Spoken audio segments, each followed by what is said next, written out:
Live from London, this is Global Business. Hello, welcome to the programme. I'm Jamie Owen. And I'm Robin Dwyer. Our top stories. From home appliances to cars, China encourages consumers to trade in their old goods for new in a bid to stimulate spending. Our other headlines, more bad news for Germany as industrial orders fall unexpectedly in November. What does all this mean for next month's election? Redrawing the world's maps. US President-elect Donald Trump's ambitions for Greenland, Canada and the Panama Canal. Cementing diplomatic and trade ties in Chad, China's Foreign Minister Wang Yi continues his tour of Africa. Let's go! And is this the future of golf? Technology takes centre stage as some of the world's best players bring the game into the digital era. Spend, spend, spend. Chinese consumers are being encouraged to buy more home appliances with fresh incentives to trade in their old ones. The policy will see consumers receive subsidies of up to 20%. This latest economic stimulus covers a wide range of goods, including upgrades of industrial and agricultural hardware. I can tell you for sure, this year's ultra-long-term special treasury bonds, used to support the funding for the 2 New campaign, is a substantial increase from last year. As for the specific amount, please have a little patience. It will be announced to the public during this year's 2 sessions. This trade-in policy has stimulated consumer spending in the country. Sales of household appliances have been rising after more targeted measures were introduced last year. In November, they were up by more than a fifth compared to 2023. The policy has also encouraged the replacement of equipment used in sectors like manufacturing, agriculture, construction and transport. More than 20 million industrial hardware items are thought to have been upgraded under the scheme. And with people switching to more energy-efficient appliances, officials say the scheme's helping the country's green transition. It's estimated to have reduced coal usage by around 28 million tonnes and carbon dioxide emissions by around 73 million.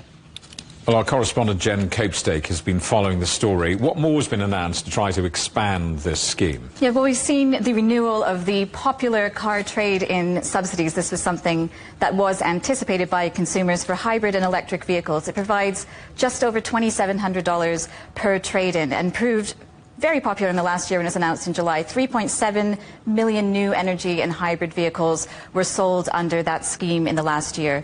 There will also be a rebate for gasoline cars with engines under 2 litres. We've seen an expansion in the range of the home appliances that come under the scheme from 8 to 12. These are including now microwave ovens can be traded in, water purifiers, dishwashers and rice cookers. Consumers could also receive a 15% subsidy when they purchase new digital equipment. That includes mobile phones, tablets and smartwatches, smart bracelets. An allowance on subsidies on air conditioners. If you buy up to 3 air conditioners now, you'll receive subsidies on each. That was 1 before. And incentives to replace city buses. These are for new electric buses is in this scheme. The proper disposal of e-waste is now being encouraged, including the upgrading and recycling of e-bikes and the expansion of e-recycling centres across China. So tell us more about the background of this scheme. Yeah, of course, this campaign was launched last year in July called 2 New. It's, as we heard, an initiative to encourage consumer spending.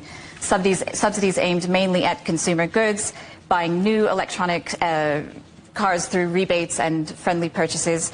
The business upgrade subsidy is also a big part of this, targeting heavy industries like the shipping industry, also the agriculture industry, trading in farming equipment.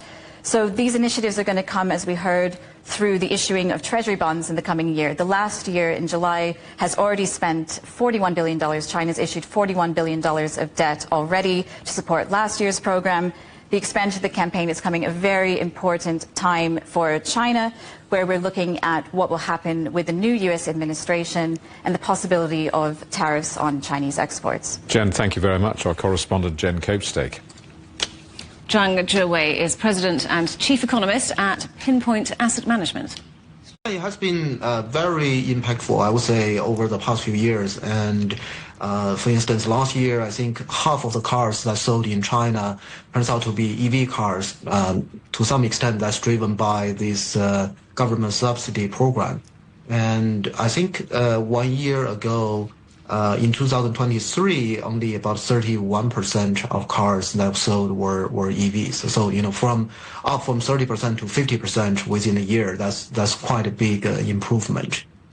And it also applies to petrol and diesel cars with smaller engines too. How does this balance the move towards EVs with the ongoing demand for traditional vehicles? Yeah, there's a balance. So the government wouldn't want to shift, all those subsidies to just EV industry because there are within that auto industry there are quite many factories already been a lot of capex went in that gasoline car kind of segment. So the government tried to make a balance, but they do want to provide more subsidies for EV cars, and for that matter, that the increase of EV purchase is quite significant over the past few years. So I think the government is managing to develop this EV industry already quite successfully. And the subsidy program doesn't just apply to vehicles, does it? Home appliances, tech devices like phones are included. What could this do to consumer behaviour? I think it's already changing consumer behaviour. So last year, we've seen some cities, local cities, provided subsidies for home electronic appliances and say smartphones, and turns out to be very successful. I think that's why the central government now rolling out this program on the national level for all the cities in China. And I do think that the sales of these eligible products will pick up in the coming months, and hopefully providing a boost for the macro economy. And what about China's place in the global EV market? What does this subsidy program do for that? I think over the past few years, the subsidies program, contributed to this quite big increase of EV market share in China's auto market. And China now, I think, is already a leading market globally for EVs. I think that these kind of subsidies played a very important role. But down the road, probably a lot of these subsidies will phase out in the coming years. But for this year, I think it will continue to play a bigger role. China's currency, the yuan, has hit a 16-month low against the dollar. This comes after the dollar rose for a second day, driven by higher US bond yields and suggestions that Donald Trump is considering declaring a national economic emergency as legal justification for new import tariffs. China's central bank has pledged to maintain currency stability and not allow so-called overshooting of its exchange rate. US drug maker Merck's HPV vaccine is the first of its kind to be approved for men in China. The jab was already available for women, but now men aged between 9 and 26 can use the shot to prevent certain cancers and HPV-related diseases. The approval is a boost for Merck, which has been battling falling sales. Samsung's fourth quarter profit forecast has fallen short of estimates. The company's been struggling against its rival SK Hynix in supplying high-end components to Nvidia. Q4 operating profits a big forecast of just under $4.5 billion. That's $1 billion down on previous estimates. Rolls-Royce is expanding its UK factory to provide more bespoke cars for its customers. The luxury car maker is investing $370 million in its Goodwood plant after a boom in orders for personalised features. Customisations have included gold sculptures, holographic paintwork and LED displays, often costing hundreds of thousands of dollars. German industrial orders have unexpectedly fallen by nearly 5.5%. The figures for November have fueled expectations of a recession after the country narrowly avoided one in the third quarter. Analysts had predicted no change, but a near 11% drop in foreign orders pulled down the numbers. Retail sales also fell 0.6% in November compared to the previous month. Well, let's talk now to our correspondent, Peter Oliver, in Berlin. Peter, more economic malaise. What's the problem, do you think? Well, it's a latest set of figures, but they are old problems. It comes down to a number of factors. High energy prices here in Germany has really hit manufacturing industry hard. If you look at the industries like steel making, the automotive industry that use large amounts of power, they can't keep up because energy costs have rocketed here since the cut-off of Russian gas to the German manufacturing sector. Now, there had been some systems in place to ease the costs of businesses, but they all stopped, well, around a year ago, and it started to really hit hard. You've then got structural problems, like the amount of bureaucracy businesses have to deal with here in Germany, an ageing population, which then again also gets caught up in the bureaucracy because Germany needs migration, it needs skilled migrants, but getting those skilled migrants qualifications that they've achieved in other countries verified here in Germany can be a long, rigorous and drawn-out process. And then there's the simple matter of global demand shift. You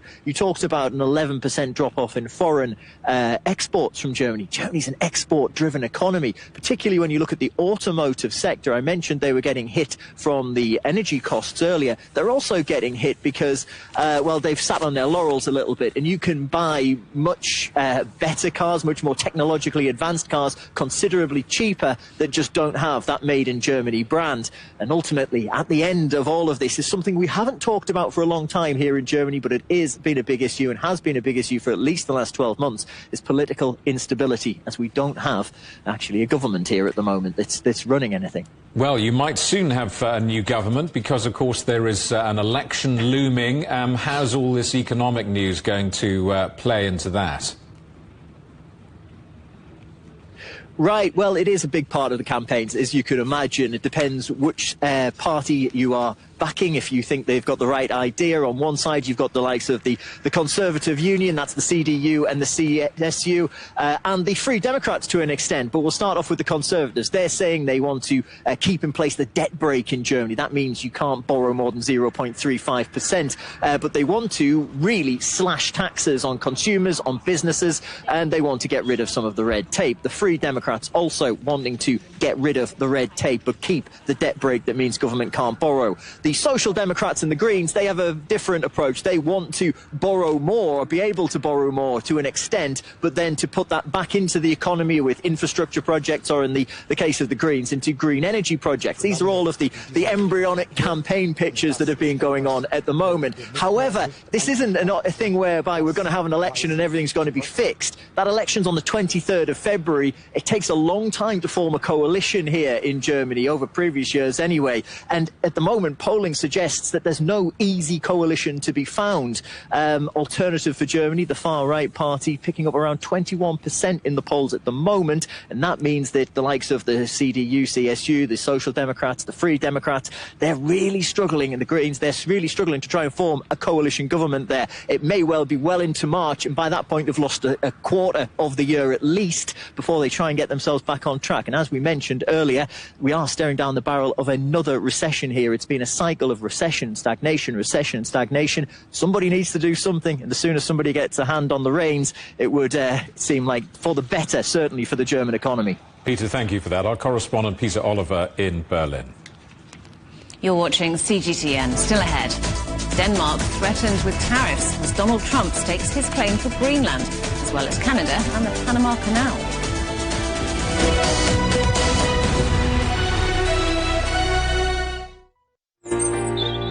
Ever wondered what's the difference between a bear and a bull market? Where are the cash cows? And who are the lame ducks? And what exactly are black swans? Grey rhinos? And unicorn companies? Make sense of it all with Global Business, only on CGTN. I think it should be more global cooperation. I would like to hear more the voice of the developing countries. Globalization has lifted more than 1 billion people out of poverty. The green transition has to happen. It's a necessity. Well, China and the United States are important powers in the world. What unites us is much more than what divides us. And I believe China is committed to this agenda. Join me, Juliet Mann, to set the agenda at these times every weekend on CGTN.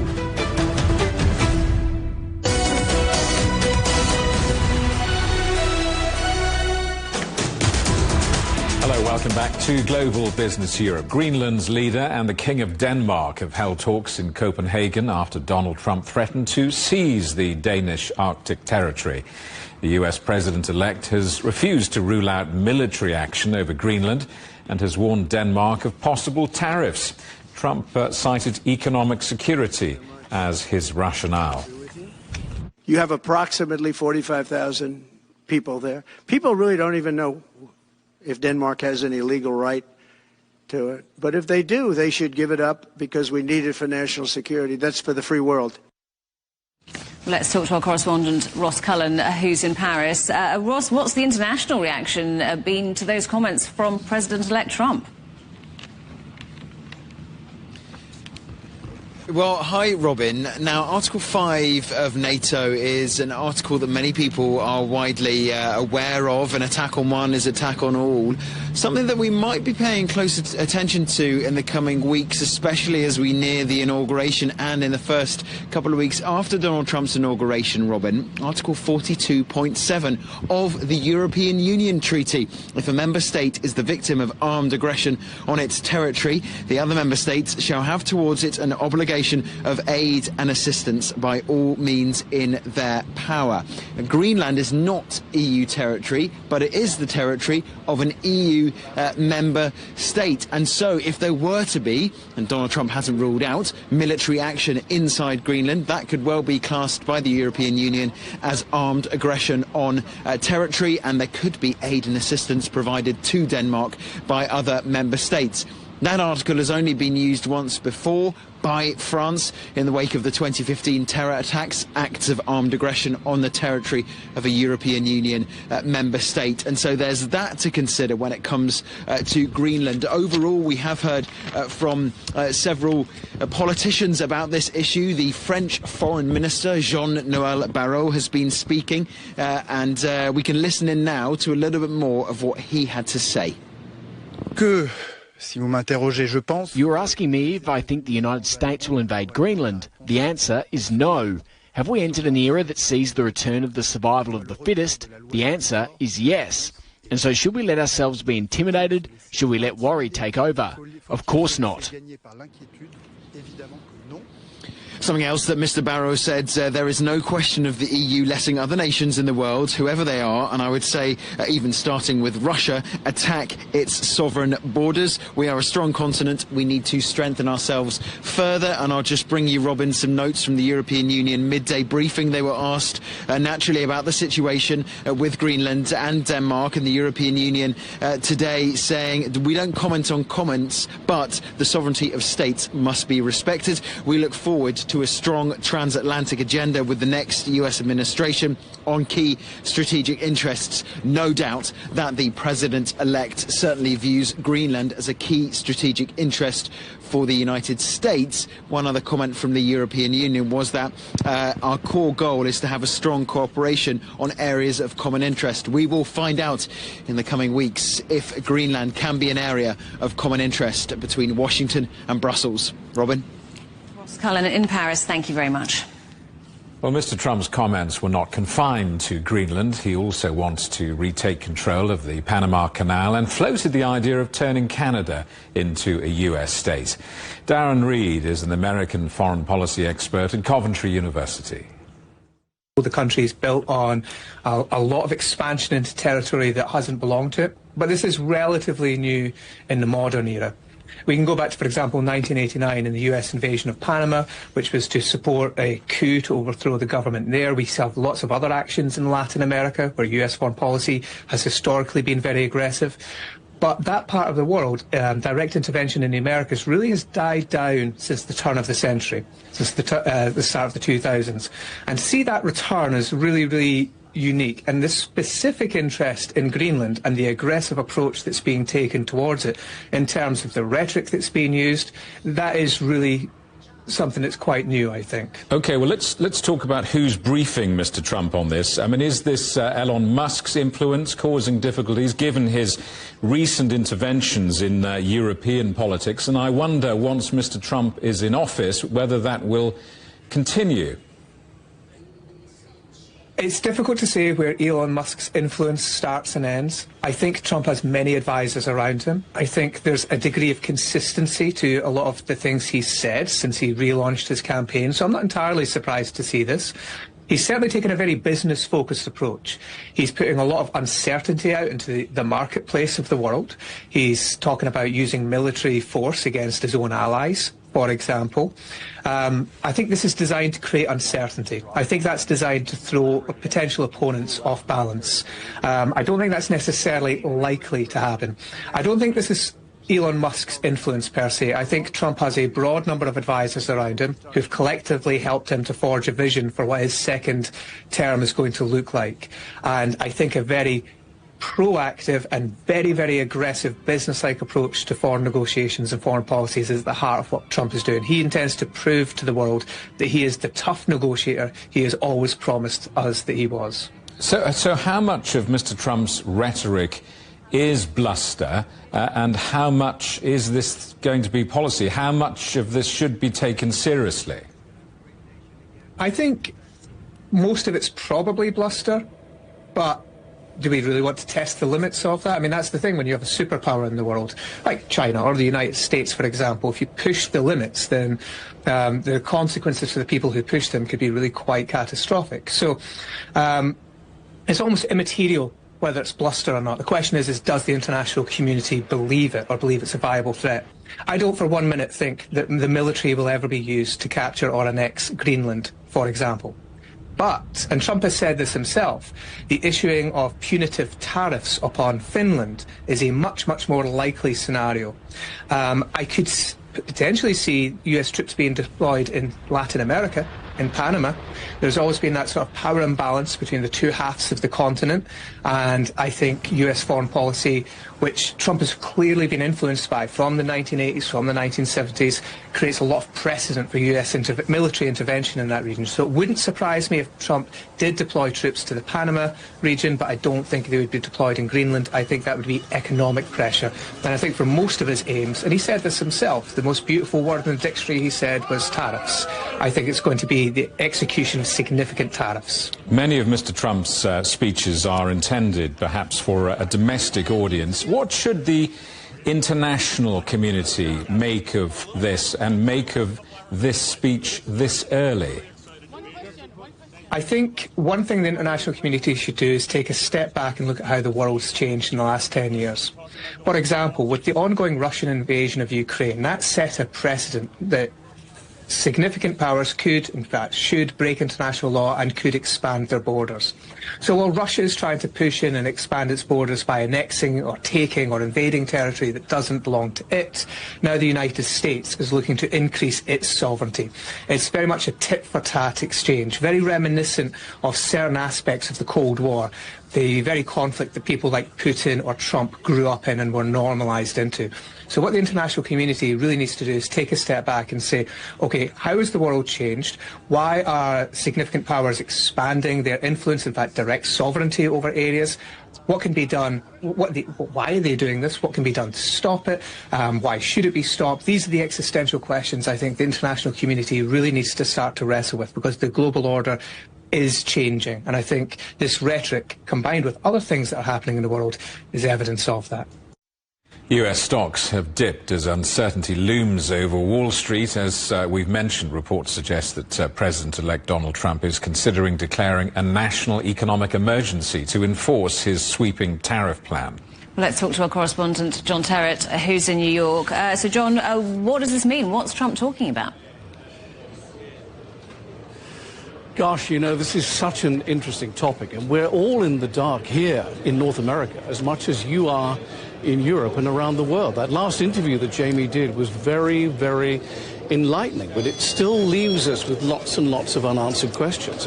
I have to say, I think President Trump 2.0 is going to be a very different president to President Trump 1.0. You have to remember this time round, I think, to be fair, I think that he didn't really expect to win in 2016. That's what I think. And it was a bit of a chaotic presidency, totally destroyed at the end by COVID, as you know. And he's won again with this landslide, and he's coming back. And he does have a very focused, very clear agenda. He has a plan. He has definite goals. And he surrounded himself this time with people who are much more loyal and supportive of him than were the ones that he chose in 2016. The best example is the no-nonsense woman, Susie Wiles, who basically directed his election campaign and will be his chief of staff. The most powerful woman in Washington, D.C. ever. And I think that speaks volumes really to what we're going to see. Now, there's talk of this national economic emergency. It sounds frightening, doesn't it, really? It really isn't, and it has been used before. But it does dovetail with the thinking of President Trump 2.0. Basically, what it provides is legal cover for introducing tariffs. Now, they could have done this last time round, but as I say, it was a chaotic presidency then, and they didn't really do it. The framework is called the IEEPA. It stands for the International Emergency Economic Powers. And Jimmy Carter, oddly enough, who is lying in repose at the moment at the capital of Washington, D.C. there on the Hill, he used it in 1979 amid the Iran hostage crisis.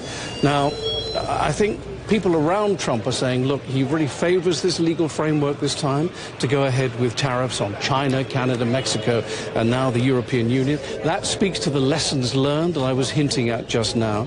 I think they're still evaluating it, though, and there may be other legal routes that they can go, but it's certainly one thing that they're looking at.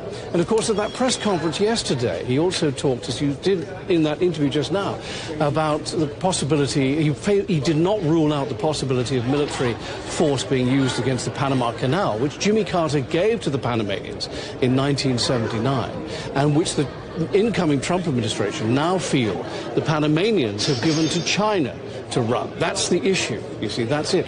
And it's the same with Greenland as well. When he talks about wanting Greenland to be the 51st state of the United States, it's because they're seeing Chinese warships up there and Russian warships up there. This is the thinking. And that China port that was introduced 60 kilometers north of Lima in November, that huge port, totally automated, the biggest on the whole of the western seaboard of all the Americas, called Shanghai, that could well disrupt and change supply chains. So this, too, speaks into all this thinking. And now you see why it is that Donald Trump is making these remarks. And it's quite right, and the previous guest said it very well, we just don't know how much of this is bluster and how much of this is serious. My sense of it is that at the moment it's erring on the serious side, but of course, you know, there's a big difference between being out of office and actually being in office. So we have to wait and see. We're still in this interregnum until the 20th of January. Well, John, let's put a potential foreign policy to one side for a minute and talk about domestic issues, specifically the domestic economy, because it's all about jobs this week. It's all about jobs, it really is. ADP is the private jobs report, comes out every month. A little bit not so reliable as it used to be, I feel. Sometimes the numbers are not quite where we think they're going to be. But this time round, 122,000 jobs added in the private sector in November. That's fewer than we have been used to. We've got the weekly jobless numbers coming out. The big one will be Friday. That's the December jobs report. 156,500 are expected to be added. And the thing is, the jobs market here is definitely cooling. There are layoffs going on. And the worst 2 days of the year for layoffs were yesterday, Tuesday, and the previous Monday. Now, the layoffs are going on, but they're not drastic. And there was a surge past expectations in November when it came to the JOLTS report, which is the number of job openings here. 8.09 million jobs are open, not 7.74 as was expected. And fewer people are quitting their jobs now than they were since COVID. It's around about 3.1 million, a bit less than that, actually. So now today at 19 hours GMT, we get the Federal Reserve minutes from the last meeting, which was in November. That'll tell us about their thinking. Then Wall Street is expecting the Federal Reserve to pause when it meets on the 28th and 29th, but then if they do pause, they may not start cutting again until July. And for that reason, today, based on the tariff story I was just telling you about and the interest rate worries that we now have, the markets are actually negative. The Dow's down by about 15 points. Robin. John, thank you very much. Our correspondent John Terrett in New York. Authorities in Los Angeles say at least 2 people have now died in wildfires burning out of control across the city. Firefighters say they've abandoned efforts to save some neighbourhoods. Tens of thousands of people have been ordered to leave their homes as strong winds continue to fan the flames through coastal areas. Our correspondent Adis Tianshan reports.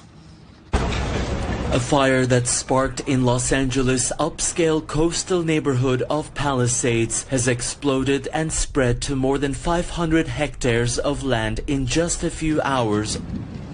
The blaze has been fueled by extremely dry conditions and a powerful windstorm with gusts reaching up to 80 kilometers per hour. This region was already under a red alert for a potentially destructive windstorm on Tuesday. Officials had warned that intense wind gusts could fuel any spark into a fast-moving wildfire. The Palisades fire has already spread into a vast area in just a matter of hours, while officials say its cause is still under investigation. Thousands of residents have been evacuated, while many had to abandon their vehicles as they were stuck in traffic. The population threatened is approximately 25,748. Households threatened is approximately 10,367. Structures threatened are approximately 13,208. At this point, we feel very blessed at this point that there's no injuries that are reported. We do have reports of multiple structures that are damaged. The Palisades fire continues to rage out of control as officials warn that weather conditions are expected to deteriorate overnight. The National Weather Service has predicted that the winds are going to pick up and get worse. So it's incumbent that everybody have a wildfire action plan for their home if they live in a brush-covered area. During a short visit to the disaster zone, State Governor Gavin Newsom warned residents against ignoring the mandatory evacuations. Many structures already destroyed, and the fact that people were still not evacuated, still did not heed the warning, we're just coming down the canyon, is a reminder of how serious this moment is and how important it is you listen to these evacuation orders. Barely 2 months ago, the mountain fire claimed hundreds of homes, burning through 8,000 hectares, fueled by the same Santa Ana winds that are once again threatening lives and homes in the region. It is Tianshan, CGTN, Los Angeles. You can get highlights from the week's news in the United States, Europe and China direct to your inbox from CGTN's Storyboard email newsletter. Sign up at europe.cgtn.com/newsletter. You're watching CGTN. Still ahead. Nearly 50,000 people are moved to safety after the earthquake in China's Xizang Autonomous Region.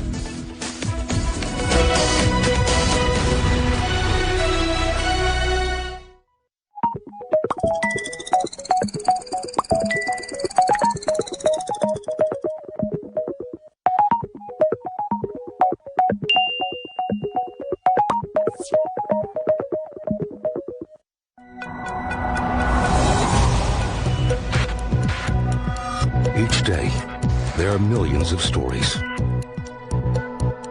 Each one can open new perspectives, new possibilities. Wherever you look, we are there. To see, discover, explore. We put the pieces together to find what really matters to you. All around the world, all around the clock. Our reporters are at home across the globe. From our headquarters in Beijing and production centers in Washington, Nairobi, and London, China Global Television Network. Stories from across the globe, reaching people across the globe. CGTN. See the difference. What do we mean when we talk about the difference? The difference is in the detail, the background, defense ministers from the wider angle and perspective of every story. Wherever the story may be. CGTN. See the difference.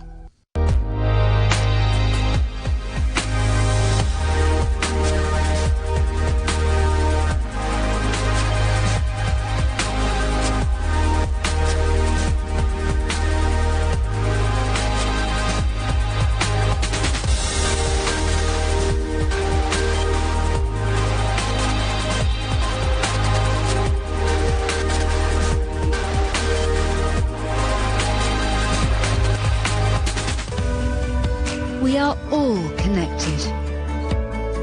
Across borders, across continents, connected by ideas, a shared humanity.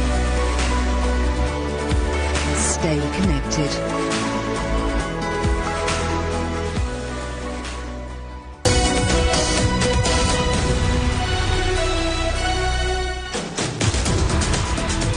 Hello, welcome back to Global Business Europe with Jamie Owen and Robin Dwyer. Our top stories: from home appliances to cars, China encourages shoppers to trade in their old goods for new in a bid to stimulate spending.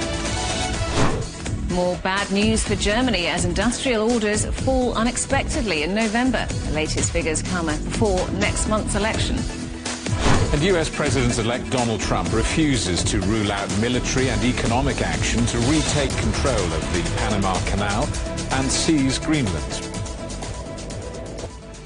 Over 46,000 people in China's Xizang Autonomous Region have been moved to safety after a 6.8 magnitude earthquake. Rescue efforts are continuing as temperatures drop below freezing, with China's Vice Premier leading one of the rescue and relief teams.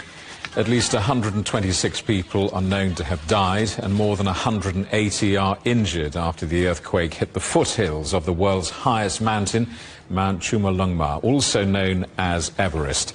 Our correspondent Gong Ming is in the area worst affected by the earthquake. According to the latest briefing, so far, Xizang has deployed 12,000 personnel from different departments involved in the rescue to carry out the search and the rescue operations. A total of 407 trapped individuals have been rescued, and 14 relocation and resettlement sites have been established. And more than 46,500 disaster-affected residents have been relocated and settled. And as for now, all road sections damaged by the earthquake have been fully repaired.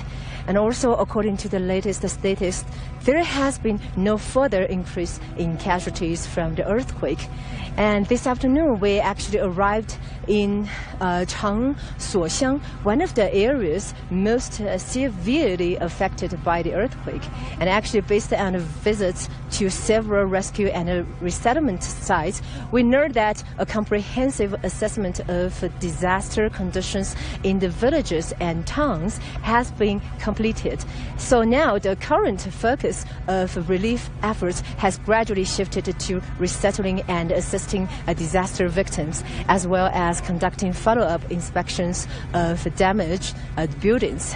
And due to the dispersed nature of the villages in this epicenter area, no large-scale centralized resettlement sites have been established. Instead, tents like this have been set up in safe areas within each villages.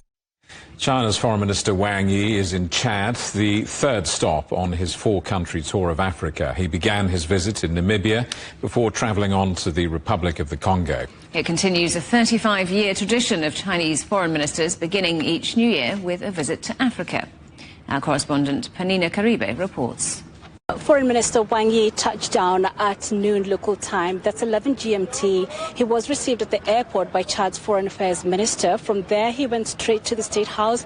He had a meeting with Chad's President, Idriss Déby Itno, and then after that, he went straight to the Prime Minister's office. They had another meeting there, and now he's currently here at the Foreign Affairs Ministry. He is having a closed-door meeting with the Foreign Affairs Ministry. It's been about 15 minutes since he got here. This is his last stop here in Chad, and from here, he's expected to head straight to the airport and head on to Nigeria. So a very brief visit, but very significant for Chad because, as you know, China is Chad's largest trading partner. And as we don't yet have the details of what has been discussed in these meetings, we'll get some press releases later in the day. However, we could almost imagine what's been discussed because being out of in the streets in Yemen and speaking to people here and just even understanding what was signed last year when Chad's president was in Beijing. The two countries signed a series of bilateral agreements touching on various key sectors here in Chad, such as infrastructure development, energy, water.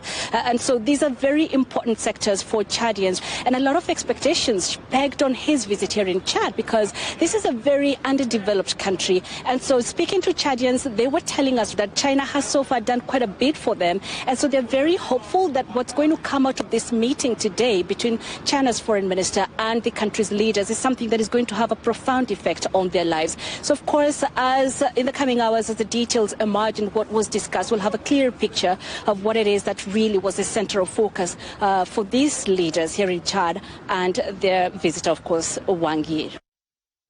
US Defense Secretary Lloyd Austin has arrived in the German town of Ramstein. He's hosting a meeting at the American Air Base with senior military officials from around the world to discuss support for Ukraine. It comes as President-elect Donald Trump called for higher defense spending from NATO allies. Rescuers have recovered a body from a flooded mine in India as the search continues for 9 men trapped below ground. The coal mine is thought to have become inundated after workers hit a water source. Officials in Assam say the mine is illegal because it contains so-called rat holes, tunnels that are just big enough for workers to get through. They were banned back in 2014 due to the high number of fatalities.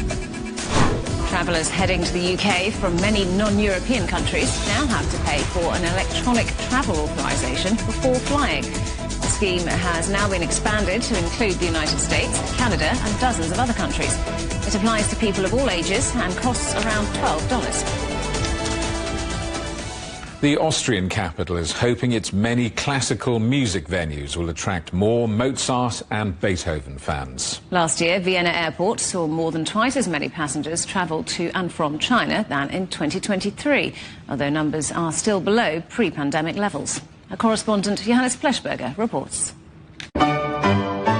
Listening to Mozart's Le Nozze di Figaro in one of Vienna's historic ring road palaces has been on Lin Tingni's bucket list for a long time. I love music, so I'm just like, I'm excited. To have a concert in one big hall or in one big opera, they can do it even in China or wherever they go. But concerts like this, how we perform, how we give them this experience, it's only to see in Vienna. Vienna's world-famous classical music attracts millions of visitors each year. And while arrivals from China have been low since the COVID pandemic, recent figures are more optimistic. In the first half of 2024, Vienna recorded a 129% increase in Chinese tourists compared with the year before. Alongside direct connections to Beijing, Shanghai and Shenzhen, Vienna is now offering Hainan airline flights to Chengdu in southwestern China. Chengdu is a very attractive city, the home of the pandas, and Shenzhen, a world-renowned capital of technology. So I do hope that many more Austrians fly to China as well and use the Hainan flights to travel to these cities.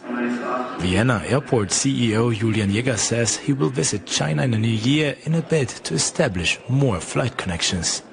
I see a lot of potential for further growth in China, and we do hope that we will get the one or other additional destination in China in the coming years. Even though passenger numbers between Austria and China are currently at 70% of pre-pandemic levels, it's hoped a further increase is on the horizon as visitors seek to enjoy the highlights of each other's country. Johannes Pleschberger, CGTN, Vienna. You're watching CGTN, still ahead, playing golf without all of that tedious walking. Some of the world's best players launch a new indoor tournament.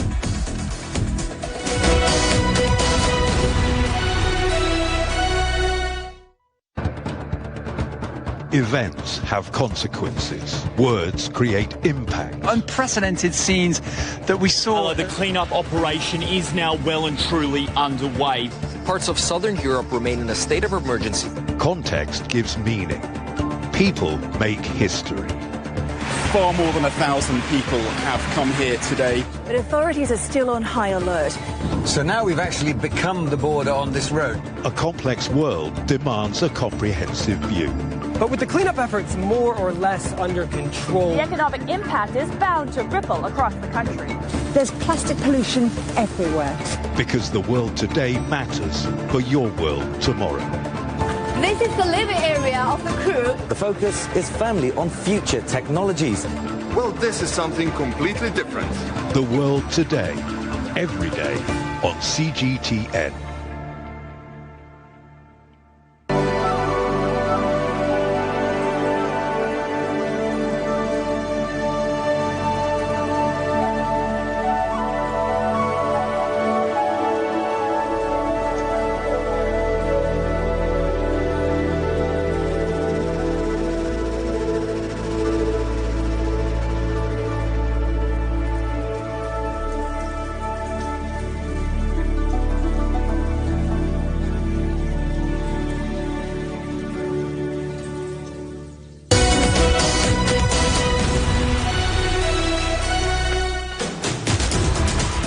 Welcome back to Global Business Europe.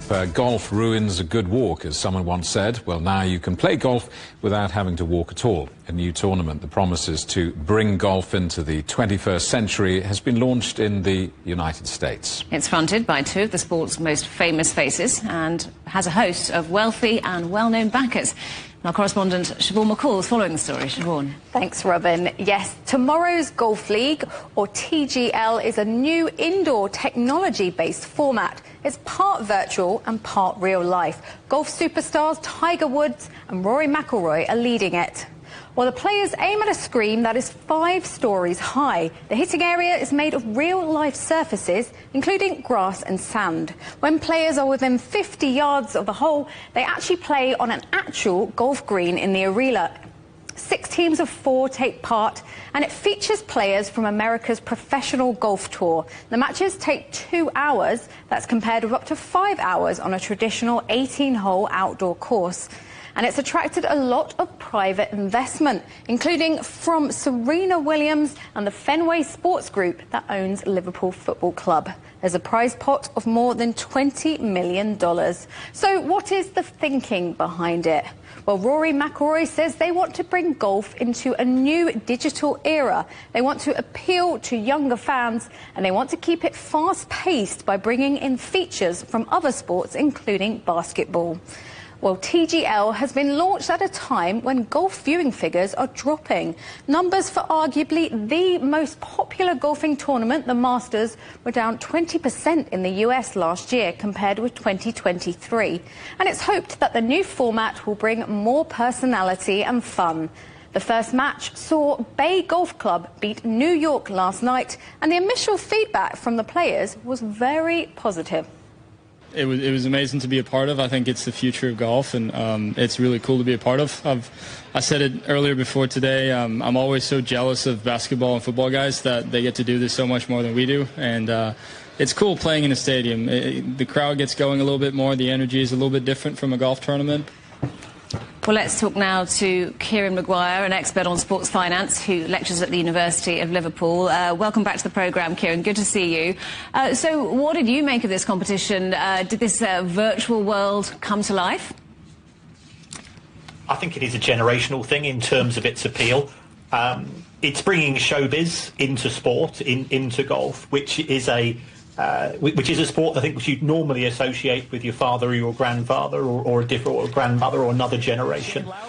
In terms of appeal, the fact that it's over quickly, it's very user-friendly in terms of the ability to consume, and you're close to the stars. It's not weather dependent. You don't have all of the running costs of the upkeep of a golf course. So in terms of both revenue generation and cost control, you can see its appeal. As a traditionalist, you might feel slightly uncomfortable about it, but we've seen in other sports, I guess cricket would be the closest analogy, which is normally a sport which takes a very long time for a match to take place, that the condensed version is very appealing to all participants and stakeholders, players, broadcasters, and the people that go to watch it. So perhaps not one for the long-term fans of golf then, but this is actually designed, isn't it, to attract a new generation. Do you think it will do that and perhaps end up replacing traditional golf? I think it will be a complement rather than a complete substitute. There'll always be the appeal of the Masters, of the Ryder Cup, of the Salt Solheim Cup and so on for golf traditionalists. I think it'll be interesting to see the players' reaction on a long-term basis. It's difficult to see how perhaps they could scale it so that you could have as you would have at the Masters, potentially 80, 140 people involved in a tournament. That's clearly not going to work as far as TGL is concerned. But in terms of getting the elite to do it, it could be as successful as cricket's IPL that we've seen in India, which is now by far the most lucrative and probably popular version of the sport in the world. We have got some big names involved already in the development of this, Tiger Woods, Rory McIlroy. Does that mean that it will have to be a success? I think it will be an expensive failure if it's not, because these players will not have endorsed the tournament had it not been for financial inducements. So clearly the backers have put a lot of money into it in terms of both prize money and participation money. So from that perspective, I think it has to be seen to be a success. We have seen a few problems with golf in recent years because there has been a split of the sport, and perhaps this is one way of bringing people together to look at it from a different perspective and a different consumer base. So do you think we'll see some of the innovations used here? They talked about shot clocks, for example. Do you think we'll see those brought over to the traditional game, which has been suffering from a decline in viewers? Well, I think you're exactly right. I mean, if you take a look at traditional golf, one of the criticisms is that if you're looking at an individual round that could take 4.5, 5 hours, some of the players have reputations for very slow sport, and we're living in 2025 in a society where we want to consume all forms of entertainment and all forms of news as quickly as possible. So this will be an alternative. I think it will be very difficult to persuade the people who are in charge of the longer form game to change their ways. But as we've seen in other sports, if they don't evolve, then there's a risk of becoming antiquated and out of touch with a new audience as it develops and comes through.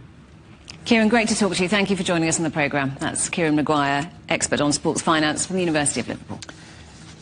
Now, it's not only golf getting a makeover. In Finland, coffee lovers have been sipping a new blend fully prepared by an artificial intelligence barista. Our correspondent Yang Rain reports.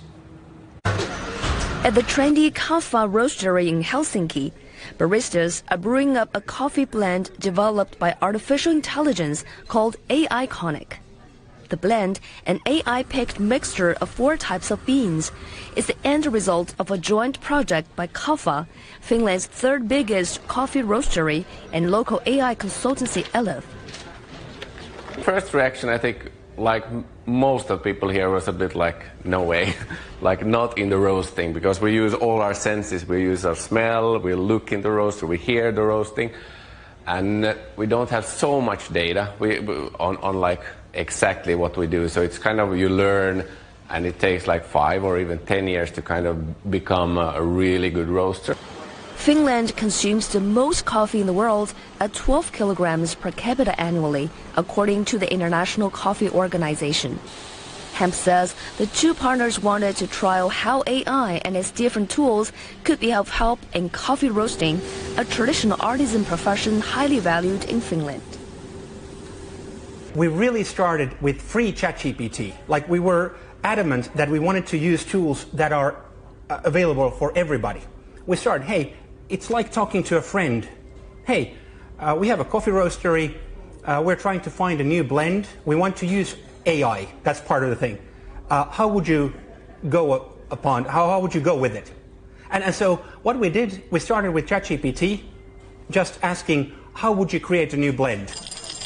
In addition to coming up with this chosen mixture of beans from Brazil, Colombia, Ethiopia, and Guatemala, AI created the coffee package label and a detailed taste description saying AI Conic is a well-balanced blend of sweetness and ripe fruit. Surprisingly, after the first test roasting and the blind tasting, Kaffa's coffee experts agreed the tech-assisted blend was perfect and there was no need for human adjustments. Well, it taught us that AI can help in almost anything. It will never take our jobs. We still need the experts here, but kind of maybe look outside the box. Also understand customers, their preferences, and the more data we put in there, the more it can help. So I think it opened our mind. Finland is a nation that has both a strong coffee culture and a passion for technology with a flourishing startup scene. Kaffa Roastery hopes the trial opens dialogue between coffee professionals for what is to come in the future of Finland. Yang Ran, CGTN. It's high season for winter tourism in the Chinese city of Harbin. At the city's International Ice and Snow Festival, teams from 12 countries are creating some breathtaking sculptures. Our correspondent Ding Se-yue reports. Sculptors chip away at their creations in one of China's coldest cities to compete in the annual International Ice and Snow Sculpting competitions. 我们是2006年第一次参加，差不多10几年的时间，大多数时间会来，只要我们工作有时间，心情来这儿肯定是非常好，因为我们把它，也当成一个假期，然后和世界各国的艺术家在这可以去交流。Winter temperatures in Harbin can dip to as low as -35 degrees Celsius, but this does not hamper the enthusiasm of artists from around the world. 12 countries comprising of over 20 teams have been taking part in the competition. La sculpture, c'est une représentation de la planète Terre qui sera située en haut. Et tout en bas, on aura la Lune. Ensuite, on va créer des mouvements pour représenter les aurores boréales qui pourront être observées au pôle Nord. The name is Entrains. In Spanish is Envolventes. This concept is thinking about of nature when the semilla, the seeds born, and this is thinking about of nature. In the Harbin Ice and Snow world, new sculptures from the competitions are unveiled to the public. 冰雕艺术是一个季节性的艺术吧，因为它没法永久的去保存，那么往往是这样，它会，这种一阶段瞬间的美会更美。另外呢，我们这种北方的城市会有北方独特的文化，因为出了这个地方，可能其他地方也看不到了。The tourism season is expected to peak soon as the city enters its high season marked by the opening of the Harbin International Ice and Snow Festival. As one of the world's 4 major ice and snow festivals, the event also coincides with the 9th Asian Winter Games taking place in Harbin in February, further heating up tourism for the city. 丁思月 CGTN. The headlines again. From home appliances to cars, China encourages consumers to trade in their old goods for new in a bid to stimulate spending. Our other headlines, more bad news for Germany as industrial orders fall unexpectedly in November. The latest data comes ahead of next month's election. And US President-elect Donald Trump refuses to rule out military and economic action to retake control of the Panama Canal and seize Greenland. And that's it for Global Business Europe. Thank you for watching. Coming up next on CGTN, it's Africa Live. We'll see you again tomorrow. Same time, same place.